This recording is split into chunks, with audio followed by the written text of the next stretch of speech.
मैं डॉक्टर गजानन भोसले आज आपको बेभाग एक के लिए निर्धारित पाठ्यक्रम में से पेपर क्रमांक 1 के अंतर्गत जो कविताएं रखी गई है उनमें से माँ जब खाना परोसती थी नामक 10वीं कविता पढ़ा रहा हूं। इस रचना के रचनाकार अर्थात इस कविता के कवि है चंद्रकांत देवताले। कवि चंद्रकांत देवताले का जन्म 7 नवंबर 1936 को मध्य प्रदेश के बैतूल जिले में जौलखेड़ा नामक गांव में हुआ। उच्च शिक्षा इंदौर से हुई तथा पीएचडी की उपाधि सागर विश्वविद्यालय से प्राप्त की।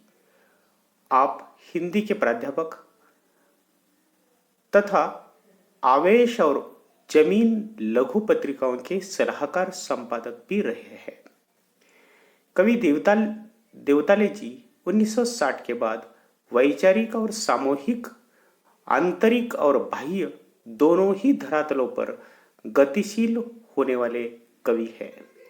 उन्होंने व्यवस्था की भ्रष्टताओं का अंकन करते हुए उसके परिवर्तन की मांग को बड़ी बेचैनी के साथ व्यक्त किया है। साथ ही साथ क्रांति में अपना विश्वास प्रकट किया है। लकड़बग्घा व्यवस्था का प्रतीक है, अर्थात लकड़बग्घा आपकी समझ में आया होगा, वो प्राणी जिसे मराठी में हम तरस कहते हैं। उसकी आदत होती है कि दूसरों का किया हुआ शिकार खाना। तो उसी प्रकार की मानसिकता रखने वाले लोगों के लिए उन्होंने इस प्रतीक को चुना है।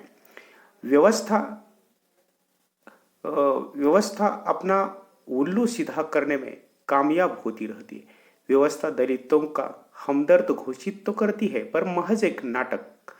हत्यारे, पुलिस, कोर्ट, कचहरी सब एक ही थैली के चट्टे बट्टे लगने लगे हैं।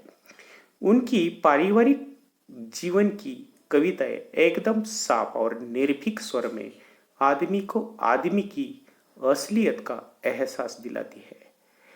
अगर उनकी पारिवारिक जीवन की कुछ कविताओं का यह उदाहरण ले तो आपकी समझ में आ जाएगा कि उनकी पारिवारिक कविताओं के अंतर्गत कितनी सहज और शक्तिशाली अभिव्यक्ति थी। जैसे उनकी 2 लड़कियों का पिता होने पर माँ जब खाना परोसती थी आदि कविताएं विशेष प्रसिद्ध है।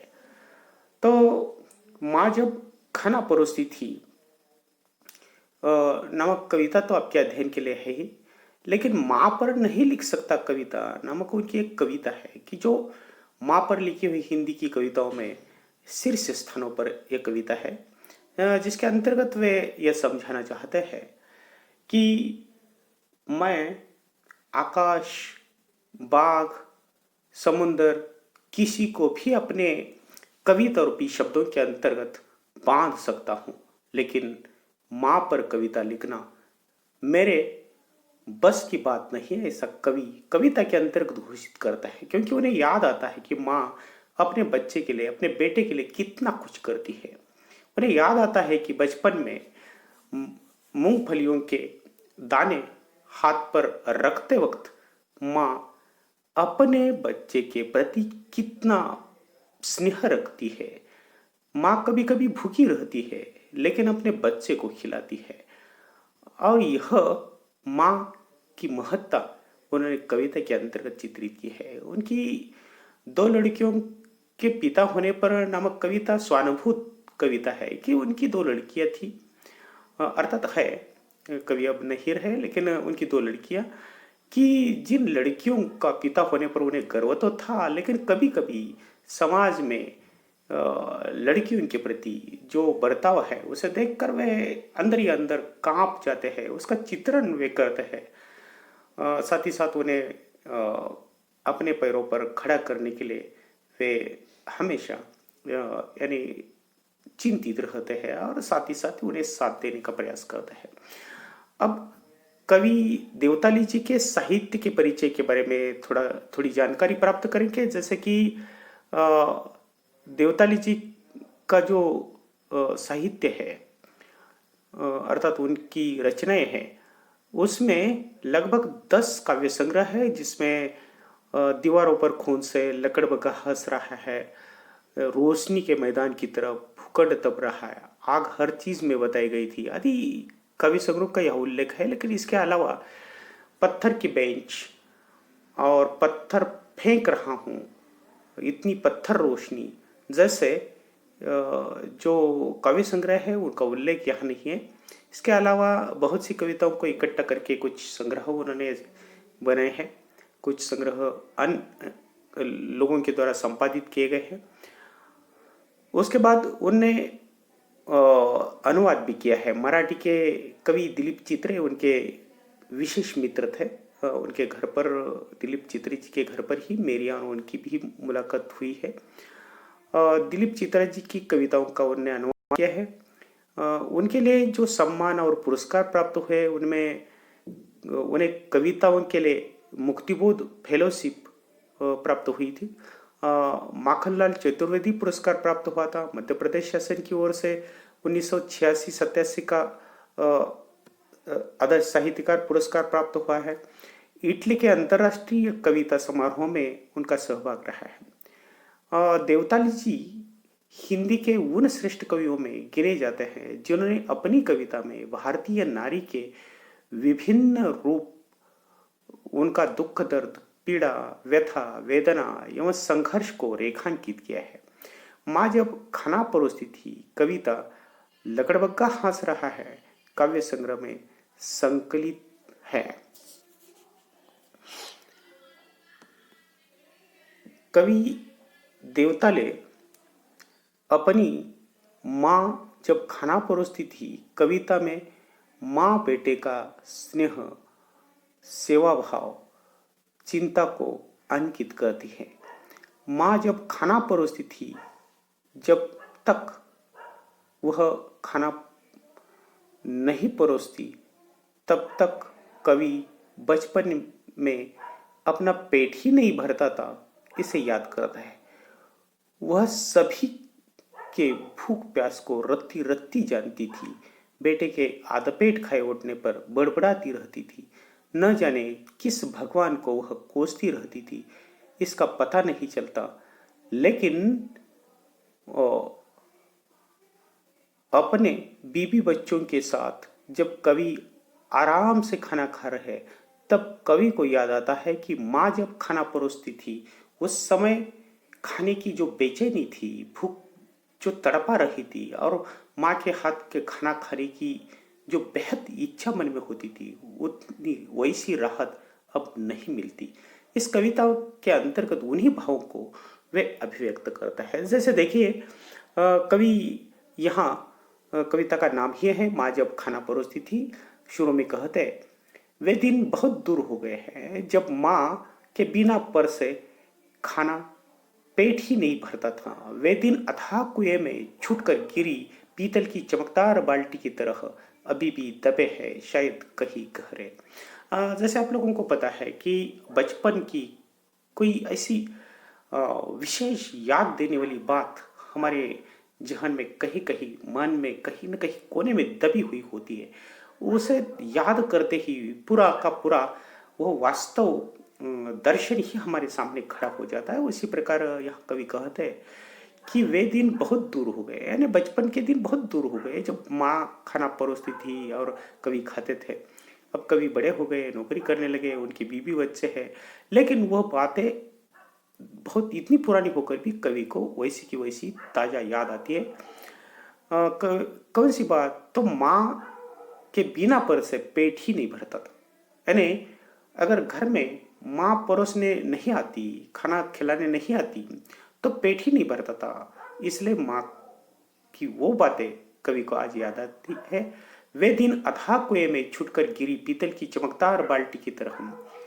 जैसे कि समझ लीजिए, पीतल की चमकदार, चमकने वाली पीतल आप जानते हैं कि सोने के रंग का होता है, और उसकी चमकदार नई पॉलिश की हुई बाल्टी अगर कुएं में पानी में गिर जाती है और पानी शांत हो जाता है, तो कुएं के तल में जिस प्रकार चमकती है, हमें दिखाई देती है, उसी प्रकार ये कवि के मन में माँ के प्रति होने वाले भाव कहीं न कहीं हृदय में छिपे हैं, दिल में उन्हें याद आते हैं, और वो बात खाने की कवि को सताती रहती है।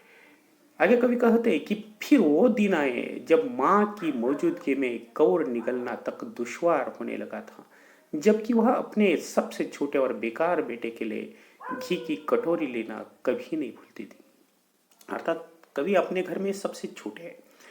कवि अपनी वो बात याद करते हैं कि बचपन में माँ के बिना, माँ के परस यानी खाना परोसे बिना भूख ही नहीं मिटती थी, और फिर थोड़े बड़े हो जाते हैं, शिक्षा पूरी कर लेते हैं और वे बेकार हो जाते हैं, तो उस समय जैसे कि हर बच्चे को बड़े हो जाते हैं, काम करने लायक हो जाते हैं और कोई काम नहीं है हाथ में, कोई पैसे कमा कर नहीं लाता, तो अपने आप पर शर्मिंदगी महसूस होती है। कवि उस स्थिति में है, और उस स्थिति में कवि बता रहे हैं कि फिर वो दिन आए जब माँ की मौजूदगी में कौर निकलना तक दुश्वार होने लगा था। यानी अपने आप पर उन्हें लज्जा महसूस होती थी, हया महसूस होती थी, इसलिए वे चुपके से खाकर निकलना चाहते थे। लेकिन माँ अगर सामने पर, माँ को चिंता होती थी अपना बेटा आधा खाकर न उठे, इसलिए वह अपने उस बेकार और छोटे बेटे के लिए घी की कटोरी लाना कभी नहीं भूलती थी। यानी माँ माँ होती है, उसके हृदय में अपने बेटे के लिए, अपने बच्चे के लिए इतना अपार स्नेह होता है कि वह काम करे न करे, वह बड़बड़ाती तो रहेगी, कुछ बोलती तो रहेगी, लेकिन ये कवि की माँ है कि उन्हें बोलती भी नहीं है, यानी उसे तकलीफ ना हो इसलिए, लेकिन खाना ठीक से खाए, वह सभी व्यंजनों को खाए, इसलिए घी की कटोरी लेकर बैठती है और खाना स्वयं परोसती थी। भले कवि को उस समय यानी माँ की मौजूदगी हया महसूस कराने वाली थी। आगे कवि कहते हैं कि उसने कभी नहीं पूछा कि मैं दिन भर कहाँ भटकता रहता था और अपने पान तंबाकू के पैसे कहाँ से जुटाता था। ने कवि को बताना है कि माँ ने कभी नहीं पूछा कि अपना बेटा लज्जित न हो, बेटे को अपमान न लगे, इसलिए कि कहाँ दिन भर भटकता रहा, घर के काम में हाथ क्यों नहीं बटाया, कुछ नहीं पूछा। इतना ही नहीं, पान और तंबाकू के पैसे कवि कहाँ से लाते हैं, उनका उसका इंतजाम कैसे करते हैं, इसके बारे में भी माँ ने कभी नहीं पूछा। अर्थात बच्चों को कुछ छोटी छोटी लतें हैं, तो उन्हें ऐसी स्थिति में पूछकर और लज्जित करना माँ को उचित नहीं लगता था। समय आने पर कभी समझाकर उस लत से छुटकारा दिलाने का काम जरूर माँ करती है, लेकिन अब जब बच्चा स्वयं को लज्जित महसूस कर रहा है, उस समय बोलना उचित नहीं लगता माँ को। अक्सर परोसते वक्त वह अधिक सदैव होकर मुझसे बार बार पूछती होती, और थाली में झुकी गर्दन के साथ मैं रोटी के टुकड़े चबाने की अपनी आवाज सुनता रहता। ये स्थिति आ जाती है कि जब हमारे पास कोई काम नहीं होता, तो अपने आप को यानी अपमानित महसूस करते हैं या गुनहगार महसूस करते हैं। उसी प्रकार कवि की भी वो स्थिति थी, लेकिन परोसते वक्त अधिक सदैव हो जाती थी कि बच्चा, अपना बेटा यानी अपने आप को हया महसूस करता है, इसलिए आधा खाकर न उठे, इसलिए बार बार सरदय होकर उसे पूछती रहती, कवि को पूछती रहती कि और क्या चाहिए, और वह थाली में झुककर यानी देखती कि क्या कौन सी चीज चाहिए, और वो परोसती रहती। लेकिन थाली में झुकी गर्दन के साथ में रोटी के टुकड़े चबाने की अपनी आवाज, कभी इतने चुप हो जाते थे, कभी इतने गुमसुम रहते थे कि खाना खाते वक्त चबाने की आवाज उन्हीं के कानों में ही आ जाती, अपनी स्वयं की आवाज।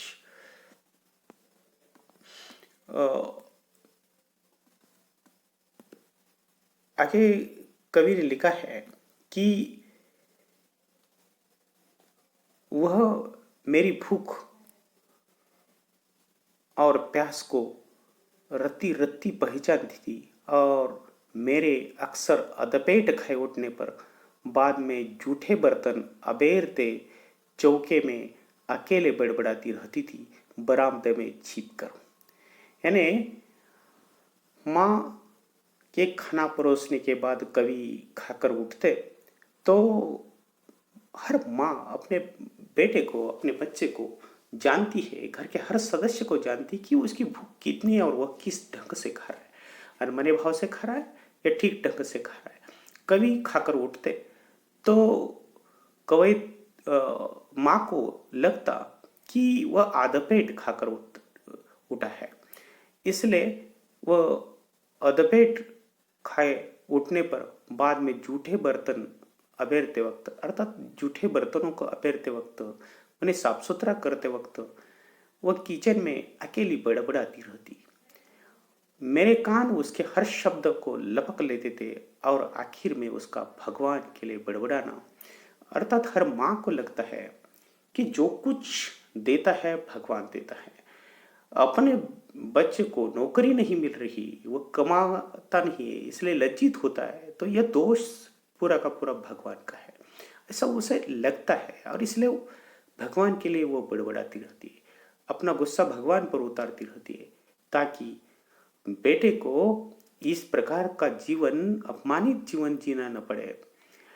और तब मैं दरवाजा खोल देर रात तक के लिए सड़क के एकांत और अंधेरे को समर्पित हो जाता, अर्थात मित्रों के साथ या अकेले में अंधेरे में घूमते रहते। माँ के सामने आने की और खड़े रहने की कवि के अंदर हिम्मत नहीं होती थी। लेकिन माँ को ऐसा कभी नहीं लगा कि अपना बेटा यानी किसी काम का नहीं है।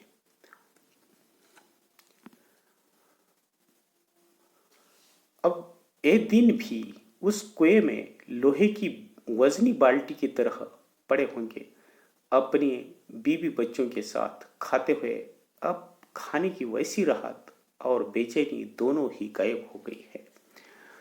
कवि कहते हैं कि अब एक दिन भी उसी कुएं में लोहे की वजनी बाल्टी की तरह पड़े होंगे।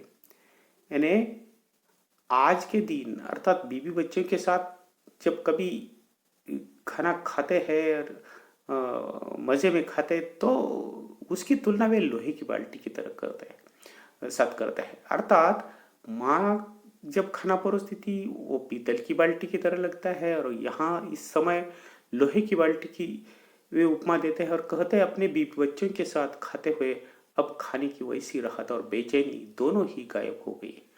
यानी बचपन में खेलने के कारण और किसी प्रकार की कोई चिंता नहीं होती, इसीलिए भूख बेहद सताती है, और माँ का खाना परोसना हमें बेहद यानी भूख बढ़ाने वाला होता है। लेकिन आज सब कुछ है लेकिन वैसी भूख नहीं है, और इसलिए कवि को लगता है कि वैसी राहत और वैसी बेचैनी भूख की आज नहीं है। अब सब अपनी अपनी जिम्मेदारी से खाते हैं और दूसरे के खाने के बारे में एकदम निश्चिंत रहते हैं। यानी आज माँ जिस प्रकार चिंता करती थी, बार बार देखती थी कि क्या खा रहा है, कितना खा रहा है, क्यों नहीं खा रहा, यानी घी की कटोरी लेकर आती, लेकिन आज उतनी यानी एक दूसरे की चिंता कोई नहीं करता। जो खा रहा है वह अपनी भूख के हिसाब से खा रहा है, अर्थात पेट खाकर तो नहीं उठ रहा, लेकिन माँ की जो चिंता थी वह कवि को इतना कुछ राहत देती है कि बेटे के प्रति होने वाला उसका वात्सल्य उन्हें याद आता है। फिर भी कभी कभार मेथी की भाजी या बेसन होने पर मेरी भूख और प्यास को रत्ती रत्ती टूटती उसकी दृष्टि और आवाज तैरने लगती है। अर्थात देखिए, माँ के द्वारा मेथी की भाजी और बेसन बनाया जाता तो कवि कितना खा रहे उन्हें ही अंदाजा नहीं होता, और वह चीजें आज बनती है तो आज भी कवि इन्हें खाते वक्त याद करते हैं कि माँ कहीं से मुझे देख रही है, और उसकी दृष्टि और उसकी आवाज कवि के आसपास की हवा में तैरने लगती है, और वह देखती है कि अपने बेटे को पसंद होने वाली ये दोनों चीजें वह ठीक से खा रहा है या नहीं। और फिर माँ फिर मैं पानी की मदद से खाना गिटक कर कुछ देर के लिए उसी कुएं में डूबी उन्हीं बाल्टियों को ढूंढता रहता हूँ। देखिए, अंत में कवि को वो बातें, यानी माँ की याद इतना सताती कि गला रूंध आता है, यानी मन भर आता है और कहीं रोने को मन करता है। और ऐसी स्थिति में और मैं, कवि कहते कि और मैं पानी की मदद से, यानी कौर निगलना मुश्किल हो जाता है माँ की याद के कारण। इसलिए पानी का गिलास उठाते, पानी पीते हैं और अपने मुंह में होने वाला कौर जो है वह उसके साथ गिटक लेता है। और कहते हैं कि उसी कुएं में डूबी उन्हीं बाल्टियों को ढूंढता रहता हूँ। अर्थात मैं माँ की बचपन की हर याद को ताजा करता हूँ और उसी में जीना चाहता हूँ, कवि को बताना है।